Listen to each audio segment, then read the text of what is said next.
preliminary suggestions for the structure of the Psalms. This is from a completely different kind of a source. This is Dr. Ernest Martin. His work sometimes is absolutely brilliant and sometimes is a little strange. There it is. Like those things maybe come together, I don't know. Did you just comment about Dr. Ernest Martin? Yes, I did. Okay. So, these are some observations that he makes in terms of aspects of approach to the Psalter. And the first part of this is emphasizing Psalms as prophetic material. Now, one of the things that happens, and this especially happens when we start to talk about the books of the prophets, so the major, the minor prophets, is, what is biblical prophecy? When most of our people probably think of prophecy, they're thinking of telling the future, and we say, okay, well, the primary dynamic is not foretelling, but forthtelling. Sometimes we use that kind of language to try to make a distinction and make it easy to remember. The prophet speaks for God, and the prophet is a member of the divine council. By definition, they are part of the council along with the angels that are gathered in order to execute God's oikonomia, his plan. At the same time, it is a mistake to say that there is no foretelling of the future involved in the prophets, because they're always doing that. Everything is connected and points to Christ. Mm-hmm. Last time I looked at the calendar, this is BC. So are they engaged in prophecy in the other sense, or the other aspect of prophecy? Certainly, yes, they are. And we want to make sure that we give that its full weight. So there's some observations that he makes about this that I think are helpful.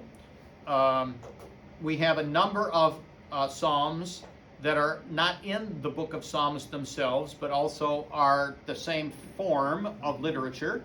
And they go back to Moses and Miriam and in various other places. They have the same character, but they're just not gathered together in the same place.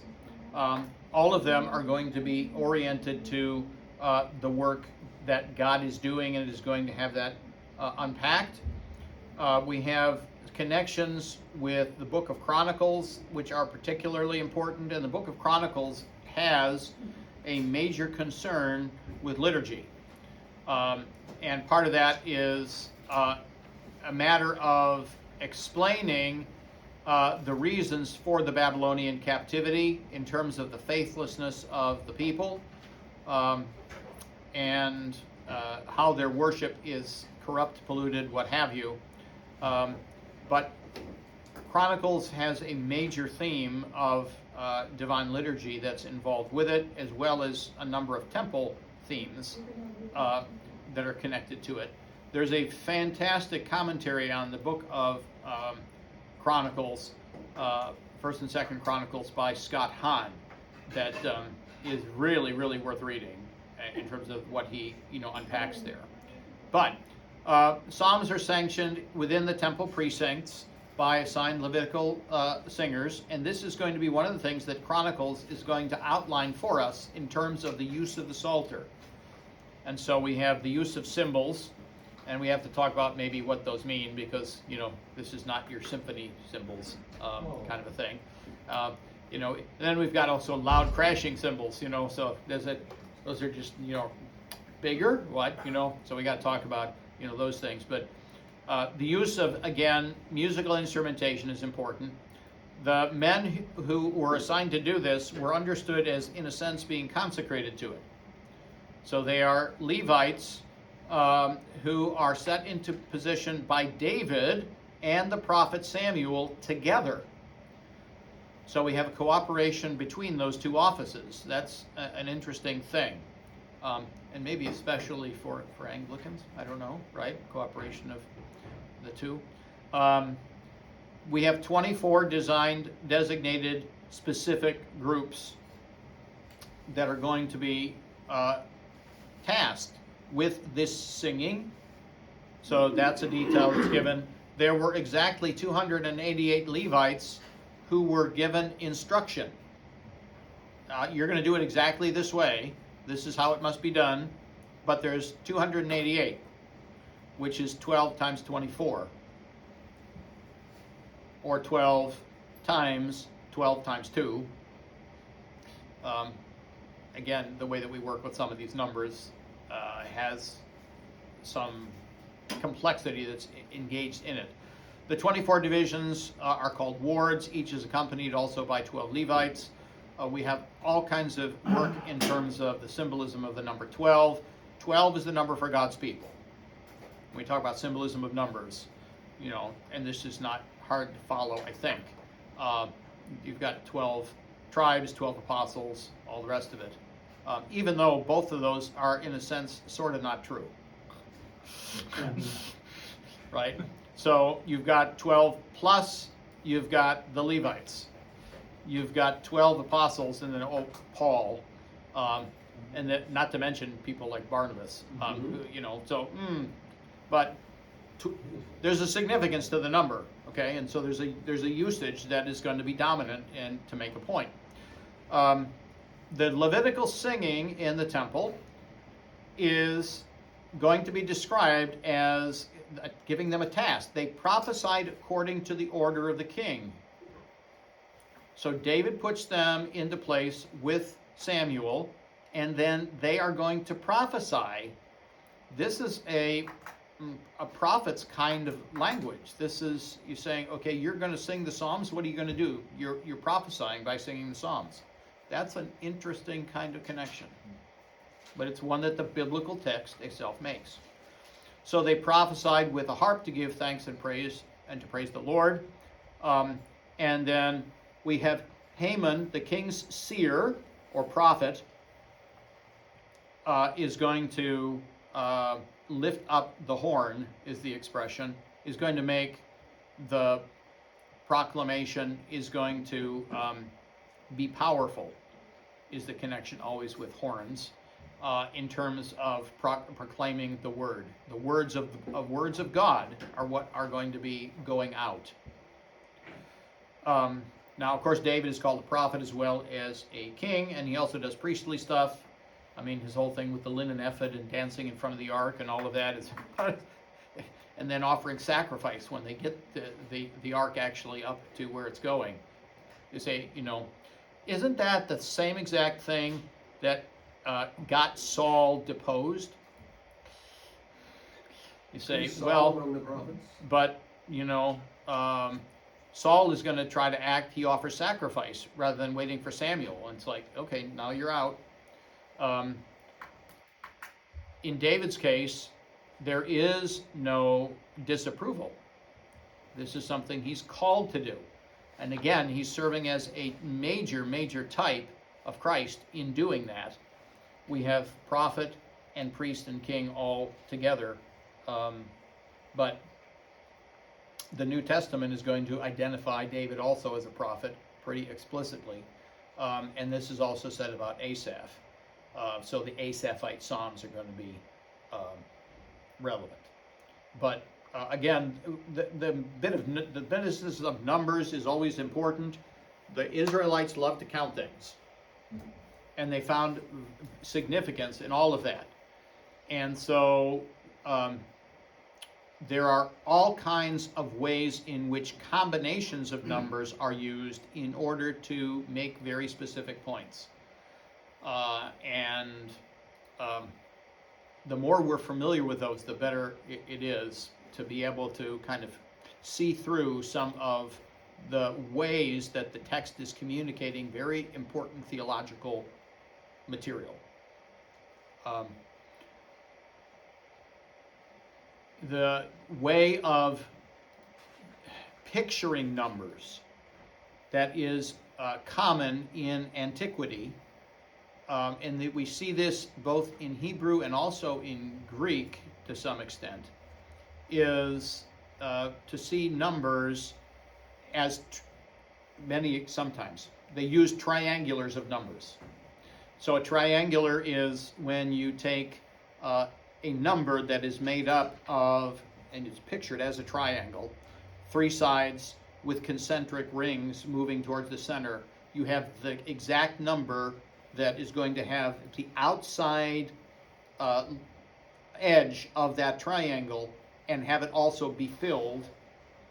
That's a triangular.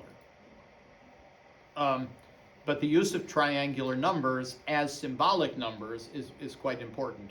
Again, multiples, additions of numbers happen all over the place all the time. Okay, and we see examples of that within the biblical text. The whole thing with the 144,000 in the book of Revelation is an obvious example. So it's 12 times 12 times 12 times 12 times 12, which is the entirety of the Old and the New Testament according to God. So it's not this business of, we've got to 144,000 with our sect now, and so if we get any more members, they're damned, anyhow, so what does it matter, some of that kind of stuff that you get from some of the cults. We have to understand the significance and meaning of things. But the idea of the Psalms as having a very strong prophetic nature is found within the Psalter and within other places in the Old Testament. Again, the biblical text is going to help to interpret itself. And Chronicles is going to be written when? After the exile. Yeah, it's the same time as the gathering together of the Psalter. So these are, things that are very much interpretive of one another, quite on purpose. So that's important to keep in mind. So structures of 5 within the biblical text are going to be really important. We've got, of course, the divisions of the Psalter. We have divisions within the book of Isaiah that are going to follow along in the same way. There is a 5-fold repetition of the admonition of God that is going to be an example of that in the book of Amos. We're going to say, okay, we have a key expression. How many times does it happen? Well, that's not by mistake. The same kind of thing is going to happen in the book of Lamentations. It's going to be also connected again to the Torah, which is what we find observed in all kinds of sources. And the connection between these things is significant. So one of the early Midrash commentaries on Psalm 1, a Jewish commentary, is going to say Moses gave the Israelites the 5 books of the law, and corresponding with these, David gave them the 5 books of the Psalms. You say, well, David's long dead by the time that... But in what sense are we talking? Becomes the question. Is there a trajectory that is set already so that even though the final inspired stitching together of the Psalter takes place well after David is deceased, David is still the one who is, in a way, acting in that process? That's a very interesting kind of, again, thought and idea. I mean, the rabbis sometimes say some very odd things, but they aren't stupid. They have reasons why they have these ideas that occurred to them. And sometimes it's worth thinking about in what sense. We have also another set of 5 in terms of the Megillah. So these are the books that are connected with some of the special festivals. There's 5 of them. The Song of Songs, or Song of Solomon, which is to be read at Passover time. Ruth read at Pentecost. Lamentations, which is important, which is connected to the temple destruction and then rebuilding. Ecclesiastes read for the Feast of Tabernacles, and of course Esther is read at Purim. Of course it would be. But we have a collection then of books that are oriented towards the liturgical year. And this idea of connection of particular biblical books with particular periods in a liturgical cycle, again, is an interesting thing.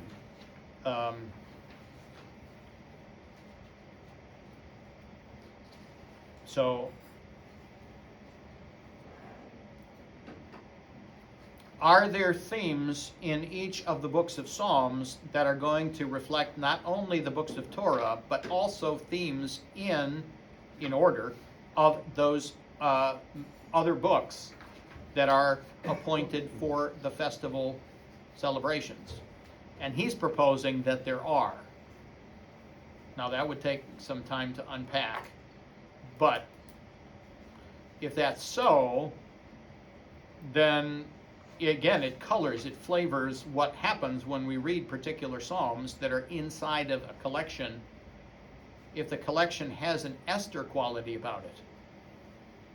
If there are things within the story of Esther that should be in the background, you've got to pin to the desktop of your mind, so to speak, while you're reading the last part of the Psalter. Does that suddenly, cause you to read them in a particular way?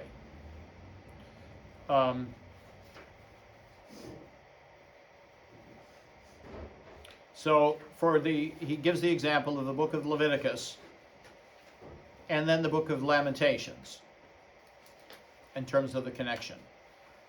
And he gives a kind of a brief run through of this portion of the Psalter.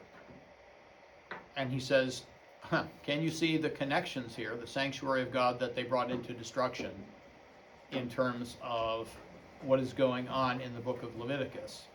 The focus is on the sanctuary. The enemy has done wickedly in your sanctuary. They have cast fire into it. They defiled by casting your dwelling place, that is to say the temple, to the ground. And then other things that are broader than the sanctuary proper, but are connected to it. So Jerusalem, then also, in a sense, the land or the earth. In Hebrew, that the word that's used can mean either one. This is one of those interesting things too, that in the Venite, the language that's used there, and the language that's used in the Venite as we have it, is not the same as it is in the King James.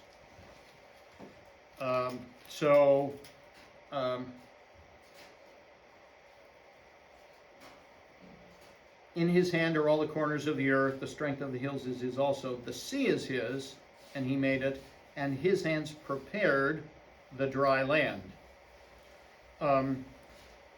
The idea of fullness of completion is really, its comprehensiveness is what is emphasized in the Vulgate, which is reflected here. The language in the Authorized Version, which reflects the Masoretic text, is going to run differently. And there, what is really going on, you say, you have a sign. We have what comes from below, we have what comes from above, then we have the sea. And when you think of the sea, and you're an Israelite, what are you thinking? The Red Sea I'm thinking of fishing. I'm thinking of fish. Okay. If I'm in Israel, I think of the sea. Chaos. Okay, the association in the sea is, it is chaos because it's associated with the sea peoples, which is associated with the Gentiles. Oh. And the land, Haaretz, is not simply the earth. The land The promised land. is the promised land. And so what you have is, a description in the Venite, in the Masoretic text, of not completeness, wholeness, but instead a series of movement in kind of four directions. Well, what is that? That's the sign of the cross, is what that is. So the things that come to mind then are different. Now, are both of the things true? Again, say yes, they are. But the associations in terms of the land, anytime the earth or the land is mentioned in Hebrew, you have to ask contextually, is it the planet? Is it the land in the sense of the promised land? Is it the land in the sense of the promised land was a type of it, but is really the land? It is the new heavens and the new earth. And the answer is, well, yes, of course, it's all of those things. So, but the language that is going to be used as you go through this section of the Psalter is going to be oriented towards the place of God's special dwelling. It is going to be oriented towards the temple. It is going to be oriented towards the breaking down of the temple, the destruction of the temple, and that as being, in a sense, prefigured by other destructions. Okay, because there are a bunch of the same things that happen in miniature in Israel's history. Including things like even the loss of the Ark of the Covenant, right? When they try to use the Ark as a magic charm, remember that the sons of Eli are going to die because, well, we'll just have God fight for us and we can, use it. We'll say, God, you got to give us victory, and we'll just take the Ark and out we go. And you're dead. Sorry. Didn't quite work that way. And the ark goes into captivity, but then what happens to the Philistines' gods? They're going to end up decapitated on their faces in front of the ark until they say, we're really sorry and please take it back. Right?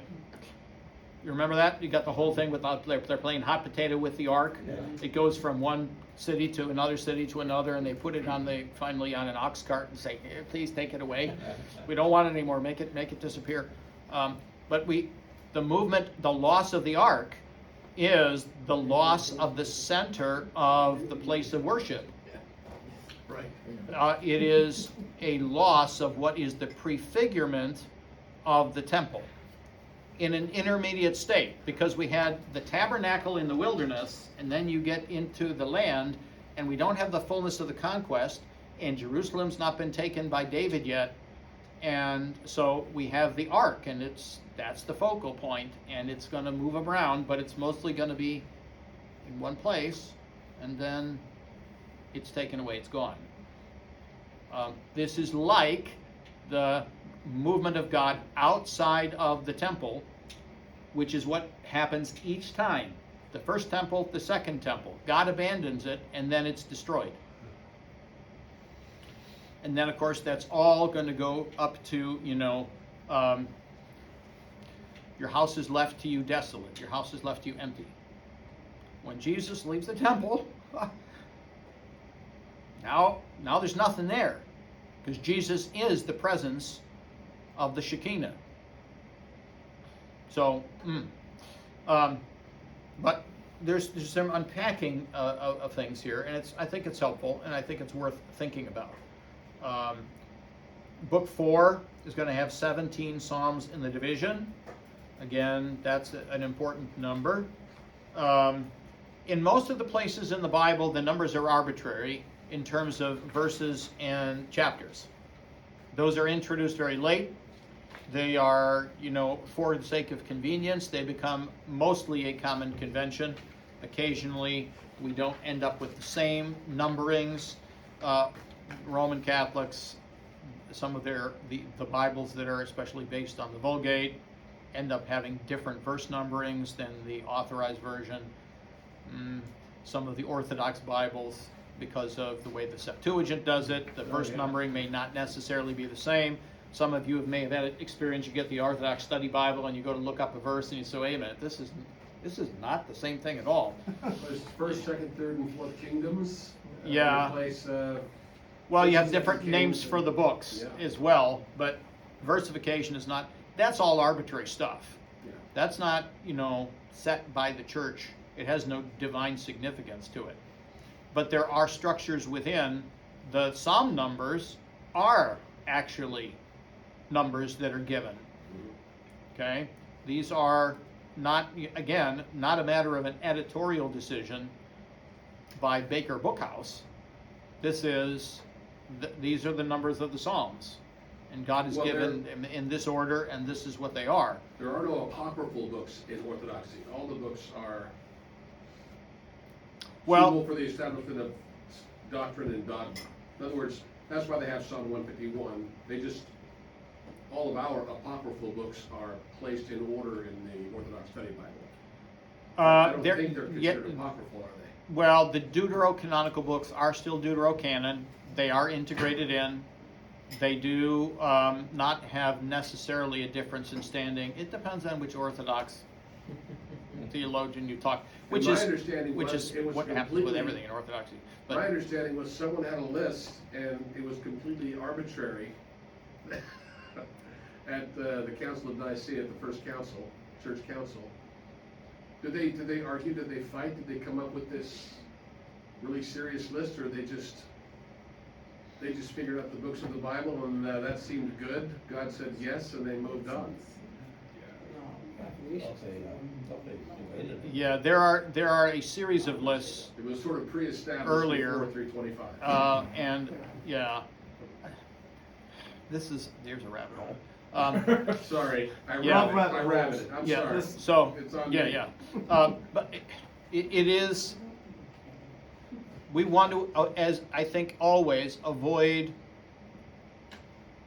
extremes when it is not absolutely clearly supported by empirical evidence that we have a position we must take.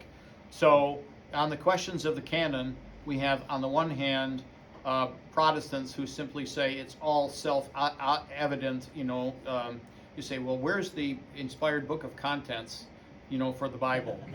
And you say, well, well, it was obvious. I mean, they just understood that these were biblical books, and they could tell the difference, and it was written by an apostle or a disciple of an apostle for the New Testament, but for the Old Testament, well, it's just everybody knew. And you say, well, here's all the other evidence that suggests that they're using the deuterocanonical books, and that the usage is very, very early, but it is not a matter of it being self-evident. And then Roman Catholic apologists, on the other hand, are going to say there is no biblical canon until it is, determined in the 4th century or the 6th century or whatever, when the Roman Church said, this is what, no, that's too late. And that's not the way that we see the biblical books being understood, treated, and cited as having authority already within the 1st century. There is always a recognition of certain things that are in or out, but is there a list that is always circulating? No. And I don't know that they would necessarily think even in those terms. You mostly are going to have floating scrolls. So that's a different kind of situation. I've got, all of my cubby holes with the scrolls for the different biblical books on them, and you can only have so much on scroll before it's not usable, and you're going to tear it and ruin it anyway. It is the Christians who develop the tome. The tome is a thing that exists in the 1st century. It is in secular use limited as a kind of notebook, usually for keeping accounts. It is not ever used for any significant writings, any things that were supposed to be, important philosophers. You don't put Plato in a tome. But the Christians did exactly that. They said, we're going to take our books of the New Testament and we're going to gather them together, and we've got this really new high-tech thing. Look at this. You can, here and here and this was a Christian thing. And the New Testament, there's been a bunch of work done on this, and I think there's very clear evidence that by the time you get to the 2nd century, You already have our New Testament collected together and inside of 2 covers. This was the church's doing, though. This was not, well, the Spirit all spoke to us, and, he spoke to me, and I think that Romans is just inspired, and, well, it's more organized than that. There's continuity. I think that's quite important. So anyway, so much for that rabbit hole. We have the mentioning of 1,000 years in Psalm 90.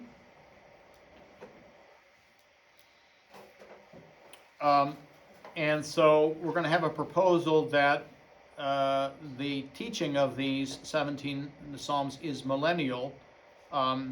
This is not going to be millennial in a dispensationalist kind of fashion, but in terms of the millennium as the fulfillment of time. 10 is a number for a complete quantity of something. You have a complete quantity, you often use 10 to express it as a symbolic matter.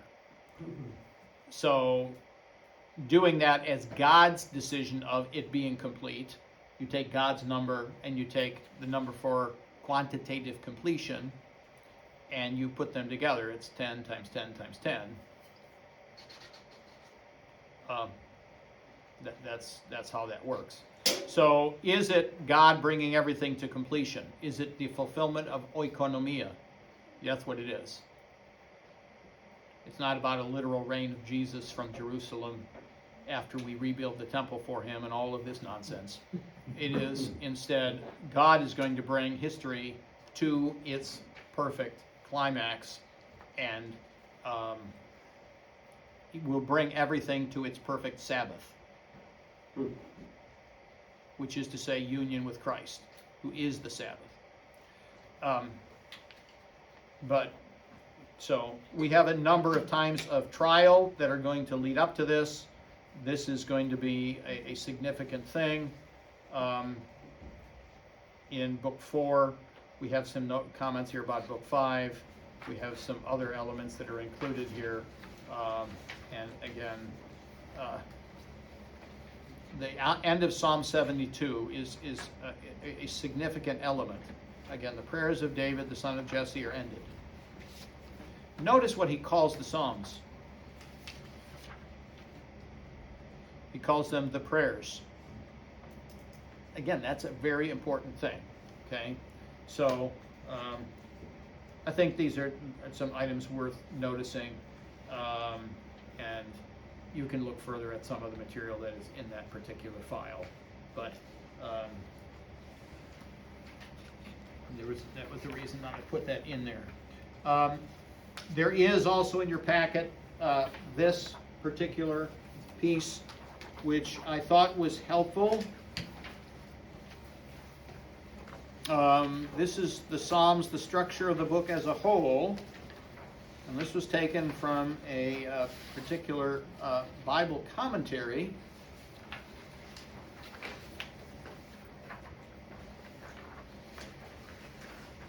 But you'll notice again, what we have is a chiastic structure connecting the Torah with the Psalms.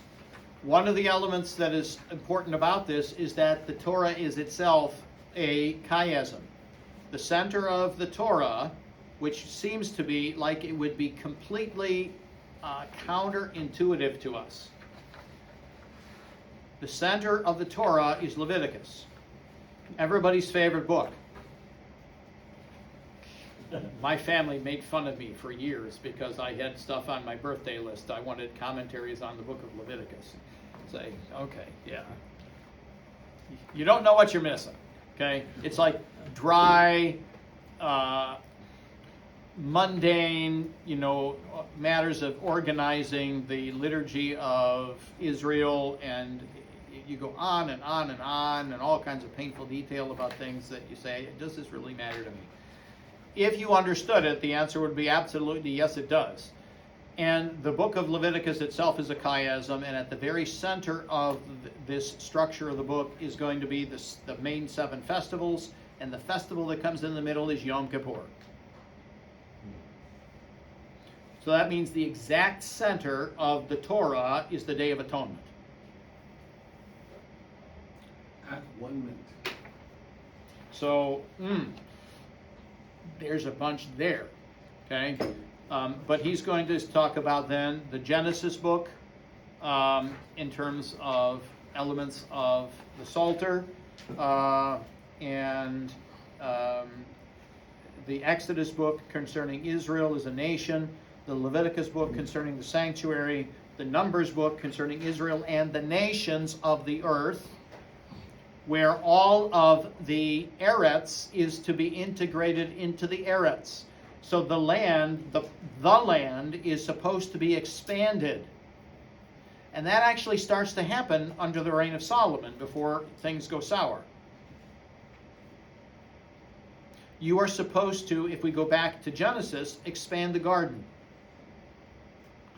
And the garden is to ultimately, finally take over the entire earth, so that the entire earth is a sanctuary, because Eden is a sanctuary. It's a 3-part space which is oriented to God, and at the center of it are the 2 trees. And you have the 4 rivers that flow out. They flow down the mountain and water the earth for the earth. Okay? All of this is a temple space. And embedded in the first 3 chapters of Genesis is all kinds of language of trial and testing, but also priesthood and temple. All kinds of technical phrases that you find in places like Leviticus and Exodus and Deuteronomy are actually used in Genesis. And it is not because some silly redactor, kind of stitched together J, P, E, and D sometime later on, which is a bunch of nonsense. That's right, I said. Okay? Wave to all of those out there, right? It's not because of that at all. It's because this is all integrated. It is given by God to Moses, but it's given in the same terms, and we are intended to read Genesis in the light of the rest of the Torah. Now, if you've never read Genesis before, you can't possibly do that. But part of the point is you're not supposed to hear Genesis once. Good. Right? So every time you go through the Torah and you pick up on all of the little details and all of the little patterns, and then you go back and you do it again, every time you're like, wow, I didn't see that. And of course, you're supposed to now have, the little time bomb go off in your head. This was there the entire time. Now I recognize it. A lot of it is kind of buried because the expressions are in Hebrew, and if you're reading it in some other language, you may or may not pick up on it. If you have a very literal translation, and you use your concordance, and you're really aware about things, and you follow cross-references, if you've got some good cross-references, you'll start to see it. Okay, even in English. But it's there, and we want to look for patterns in terms of actions and activities and elements in the narrative. All of that is really, really important. So, but this is a structure of the 5 books, and then the structure of those 5 books is going to be overlaid on the structure of the Psalter. Okay? And so these books on the elements of the Torah and some of the design elements. I thought these were important to pass out, because then you say, the better I understand these, the more I am going to see the same elements when I hear them in the different parts of the Psalter. And as I move from the first part into the second, into book 2, and again, why is there book 1, 2, 3, 4, 5 as part of the original structure of the book? This is intended to be something we're tracking. Okay, so the more that we can do to track those things, the better. Now, I did take that other book that has the collection of all kinds of different work on literary design by Dorsey, and I did run off the chapter on the Psalms and stick that in your packet for the same reason.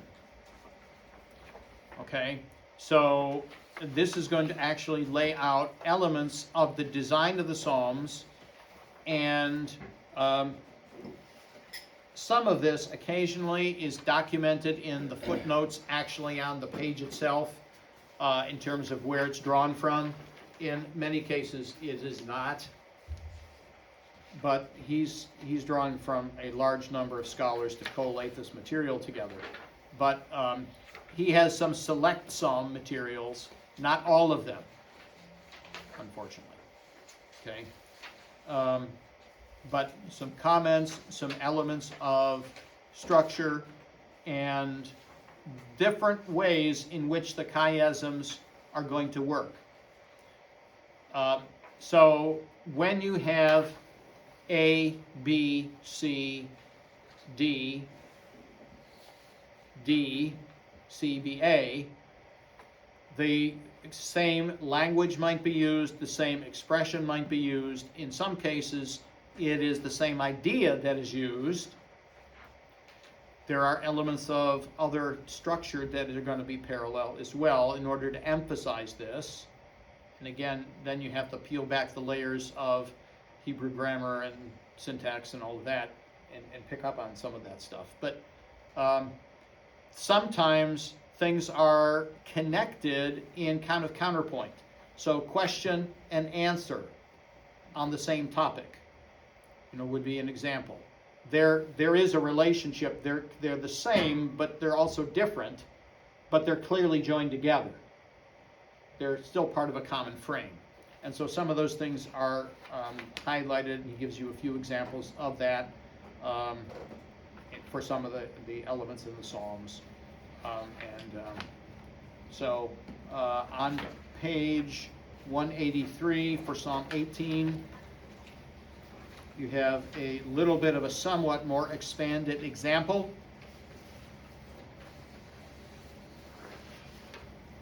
We have opening and closing praise. We have God's rescue of the psalmist.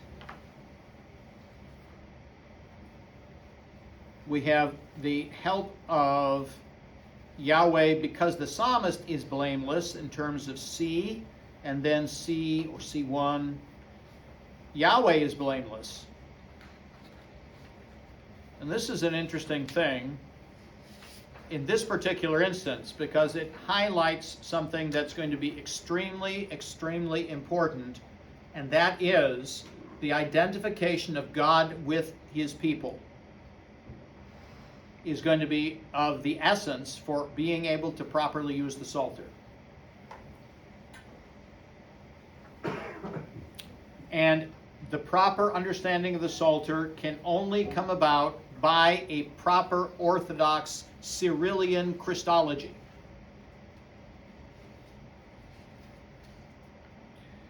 You have to understand the relationship between the two natures in Christ, or you're not going to be able to understand how this works.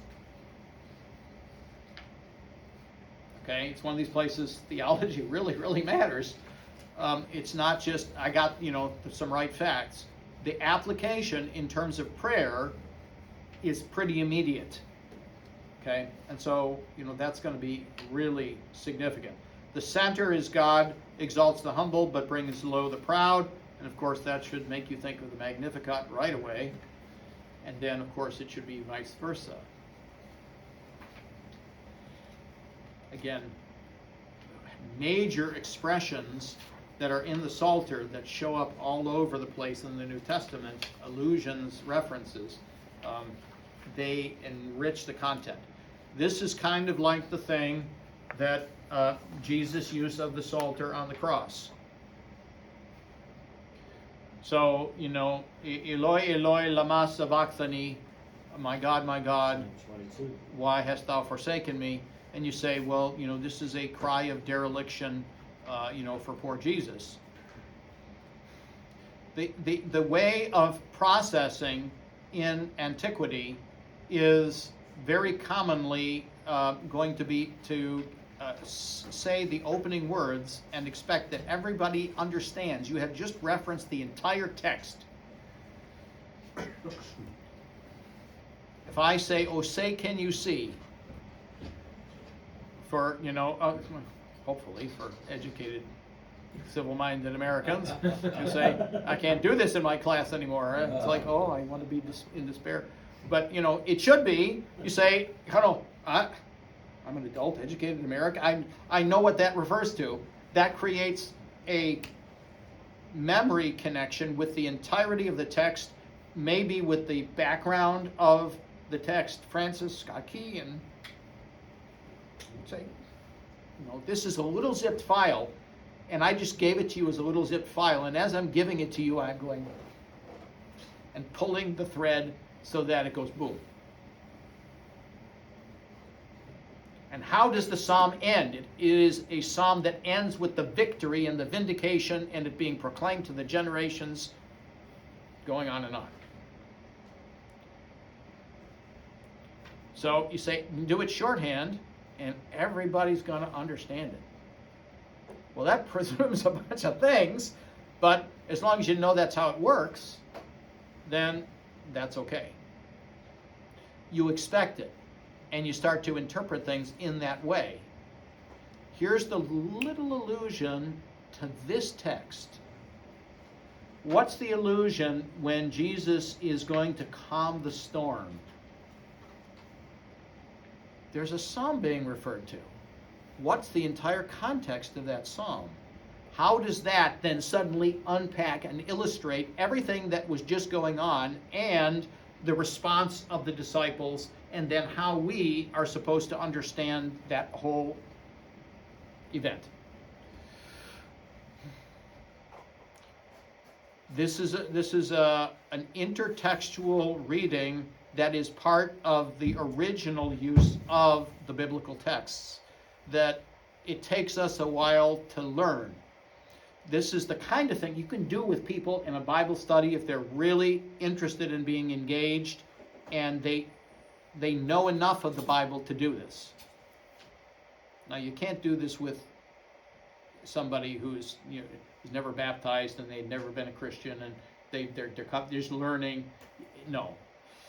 But what you get is a bunch of converted Baptists who can, do their drill with the Bible and have half of it memorized, and they can say, okay, it's great that you've got the biblical text memorized. Now, let's tell you what it means. Like the eunuch in his chariot. Because you don't know what it means. You haven't a clue. You've got all kinds of false ideas about what it means that you got from, Pastor Billy Bob, who, pulled it out of some dream of his. And this is not part of the mind of the church. So, where is the mind of the church focused? Is in Scripture, and in the right understanding of Scripture, but the right approach to Scripture. So again, that's what we need to go and unpack. So, I'm trying to. that's not where that's supposed to go. So if you're reading the New Testament and you can tie it back to the Old Testament which prophesies, and you can also read the New Testament as Christ fulfilling prophecy. Yes, and you read everything backwards and forwards at the same time. So I'm thinking of the hem of the diseased woman touches the hem of his. Woman with the issue of blood. Malachi 4, where they talk about the wing, the hem, and Yes. the healing power. So that her touching the hem was fulfilling prophecy of Malachi. Well, yes, and you have the whole thing about the business of was it 4 Gentiles grabbing the hem of a Jew's garment and saying, "Take us with you. God is with you, so tell us, explain this to us, unpack this for us." We're supposed to be seeing those echoes. It's echoes of language. It's language echoes of thought. It's echoes of events. The events, everything is providentially ordered. Now, I had a question. You were talking about the man-God connection and how, maybe see in both. And I immediately went to the telling of the Tower of Babel. Yes. That would be an example of that, where the people do this and then God says that, and they kind of, Oh, that whole thing is chiastic, and it's also filled with wordplay. yeah. With all due respect to the Bard of Avon and his business about he who would pun would pick a man's pocket. Puns are great, and God loves them because they're all over the Bible. Yeah. When you go to the Tower of Babel incident, it is framed by genealogies. And we have a genealogical set that is out of order. So it should be firstborn son, secondborn son, thirdborn son. And instead what you have is the firstborn son gets shunted down to the bottom. His genealogy, Shem's, is listed last, even though he's the firstborn. And then you have the Tower of Babel incident, and then you have a repetition of Shem's genealogy. It frames it. And then you read the Tower of Babel incident, and you read it in Hebrew, and you go through, and it is absolutely chock full with wordplay on Shem's name. We will make a name for ourselves. We'll make our own Shem. Shem's name means name. But you take every Hebrew word is going to be taken from a root of 3 consonants. And it can be expanded, it can even be contracted, but it always starts with 3 consonants. And we have all kinds of words that are going to be built on Shem's name.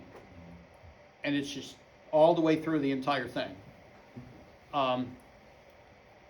There's a sense of really divine irony about the entire thing on purpose. It sounds like a Saturday Night Live. And then Shem. Yeah. And a lot of it, there are patterns. One of the patterns is you get what you ask for, you get what you demand. That's a pattern. One of the patterns is every time you violate the marriage covenant, terrible things are going to happen, and there will be division within the family, and there will be destruction. And it's like, watch it, here it comes. And it is not going to be the kind of thing that God stops every time and says, now, you know, what Lot's daughters did was really bad.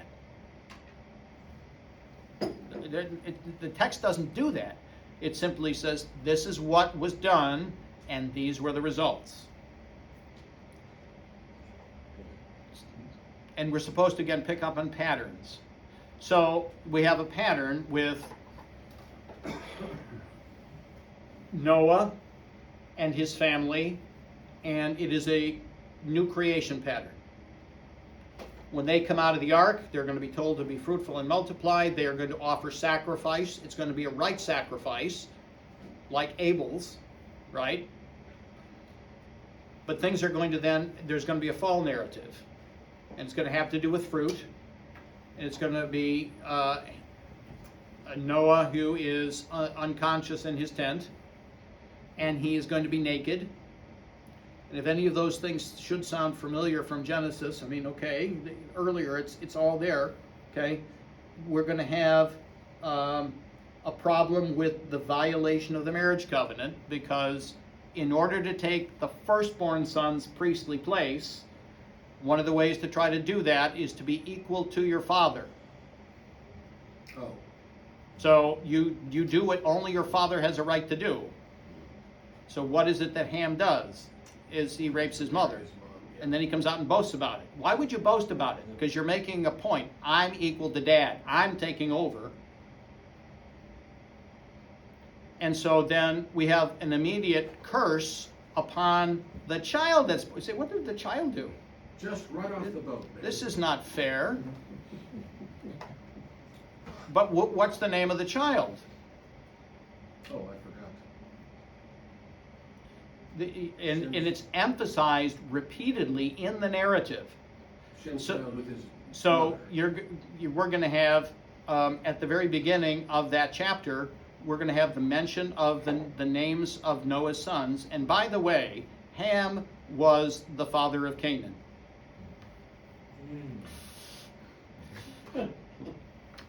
Don't miss it. Don't miss it. Brumble stripping the narrative. You say, okay. Now, why is that important? Why are you telling me this? Every time that you have to ask that question, it's really important. Okay, so then the son is the one who's cursed. Not Noah's son, the grandson, the child of the incestuous rape is going to be cursed. And what is it that the Canaanites do? They make incestuous activity a sacred ritual. And it's part of the curse, that you get what you demanded, you get what you insisted on taking. But you violate the marital covenant and you end up with a group of people who will persecute Israel forever.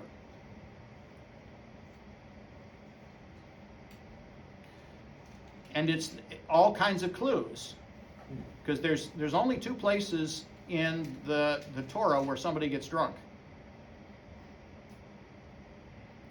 One of them is Noah.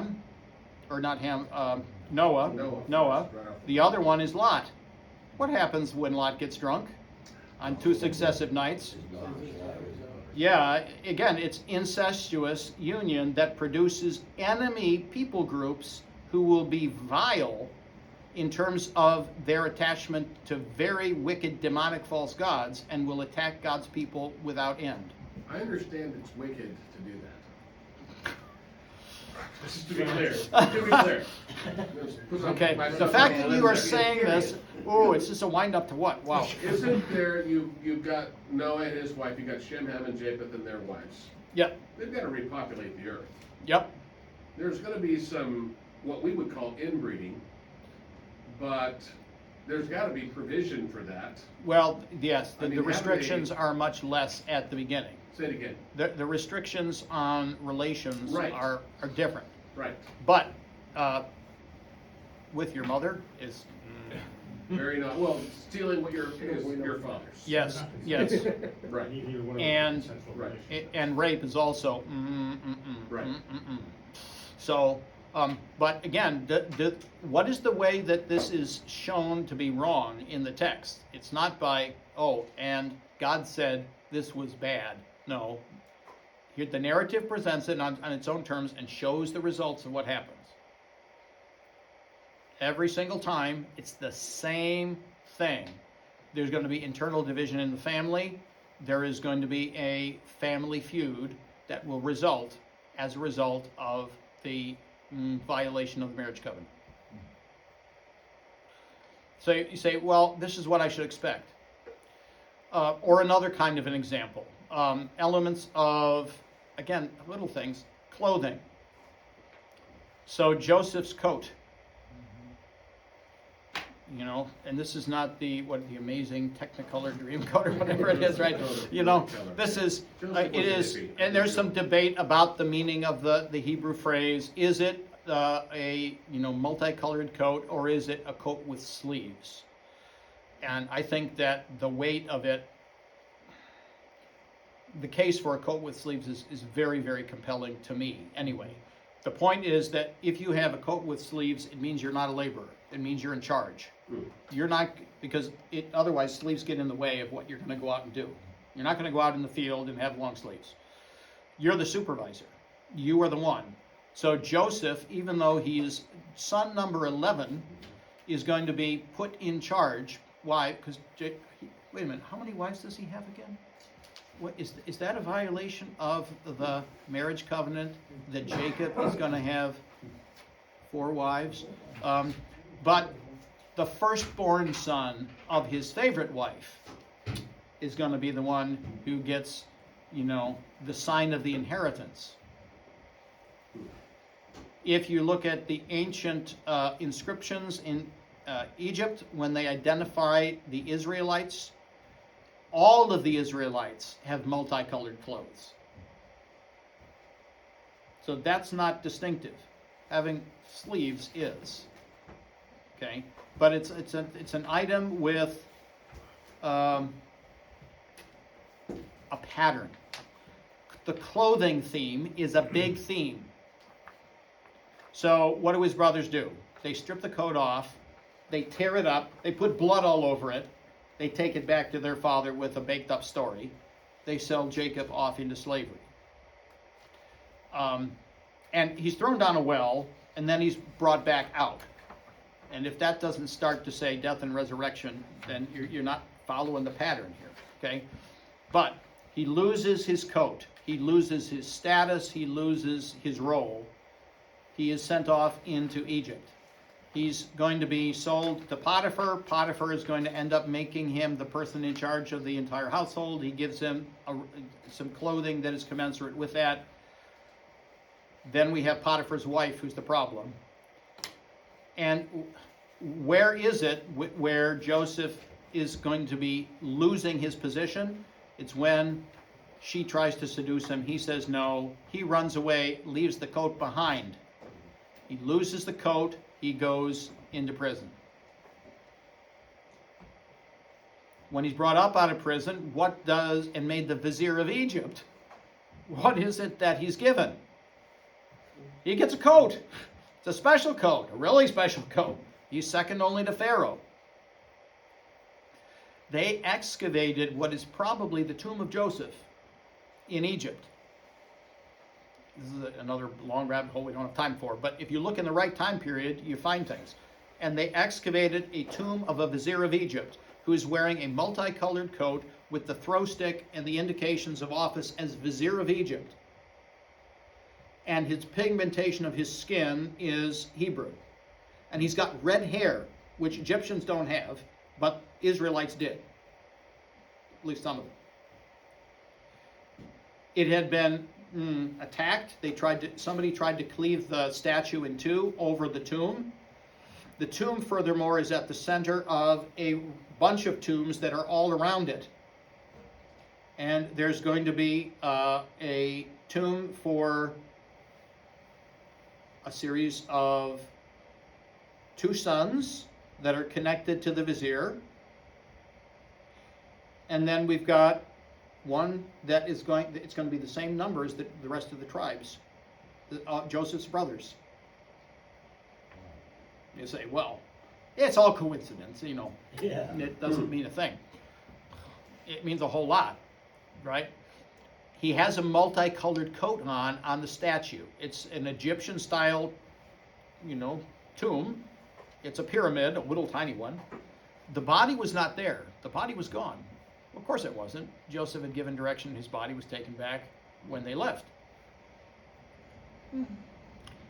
Very simple. But there's a pattern. There's a pattern of clothing. You say, what happened? Wait a minute. Why does this guy have such a problem with his wardrobe? What does the clothing mean? The clothing means something. Similar to the mantle that And so, Elijah put on Elisha. yes, there is a significant element of role, vocation, things that are connected with very tangible elements. And we're intended to watch what happens with all of those tangible elements and to see what is going to... Wait a minute, we've heard this before. Yeah, you have. Where did I hear this before? What happened when I heard this before? That's what we're supposed to be tracking. Again, so every biblical text is going to be a microcosm of other texts. It is going to be a kind of presentation, repackaging of all of the other things that are connected to it, which takes you in all kinds of different directions. And usually you can pray the Psalter over and over and over and over again, and how much is there to mind? And are you going to have the same things that are going to occur to you that you had occur to you before? Well, maybe that builds, maybe not. Maybe something else that you've read elsewhere, depending on what the lectionary was, maybe for the day, right? Or even the lectionary readings last week, I just have it fresh in my mind, and this time through the Psalter, wait a minute, I see the connection. That'll happen. It'll happen over and over and over again because it's supposed to. That's the point. Okay? So, now, I want to start to go to this element, which is Christocentrism. The Christian use of the Psalter is so absolutely and thoroughly Christocentric that this cannot be overplayed, this cannot be overstated.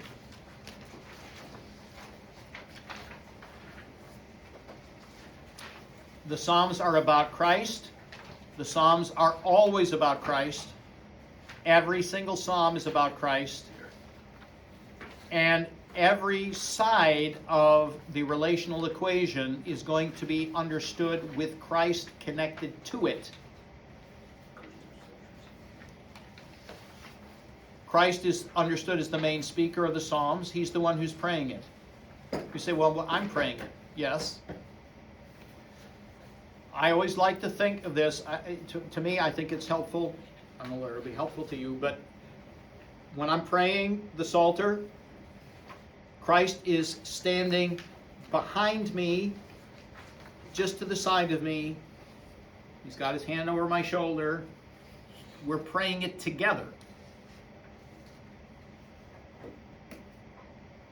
I'm not ever praying the Psalms apart from Christ praying the Psalms with me, or me praying the Psalms with Christ. The fulfillment is going to be seen at multiple levels because the church is one flesh with Christ, and so the Psalter is also going to be then about the church. Now, there are going to be ways of approaching this that we're going to unpack in a little bit, but this, I think, is important. But the main speaker, the way that the church has heard the Psalter historically, has always been Jesus. There was a nice little book that came out a while ago by Father Patrick Henry Reardon called Christ in the Psalms. Very, very brief treatments of each of the Psalms. They're only usually a page and 3/4 or so on each Psalm. Doesn't take very long. But some of this is a gold mine in terms of a shift in perspective.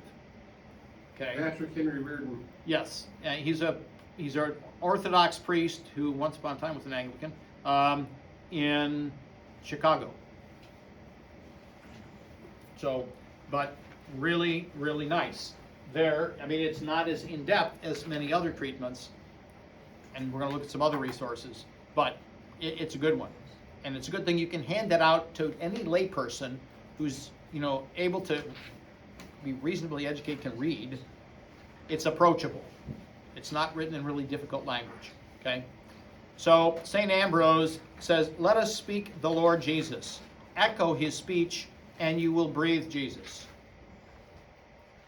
Which is an interesting, again, play on words in some ways, because the word for breath is what? Pneumos. Yeah. Pneuma. Yeah, it is, or ruach if you're doing it in Hebrew. Either way, it works out the same way. Breath and spirit are the same word. Wind, it's the same word.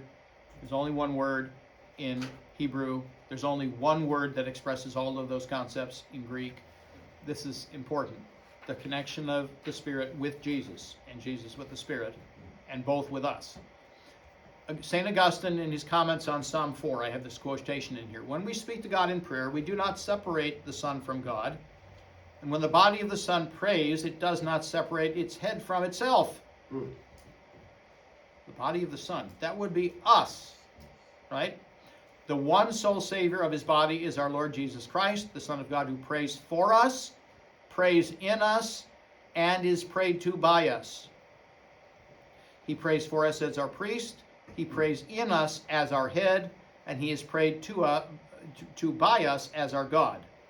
Accordingly, we must recognize our voices in him and his accents in ourselves. Let no one then, on hearing these words, maintain, this is not said by Christ. Or on the other hand, I am not speaking in this text. Rather, let each of us who know ourselves to be within Christ's body acknowledge both truths. That Christ speaks here, and that I speak here. Say nothing apart from him, as he says nothing apart from you.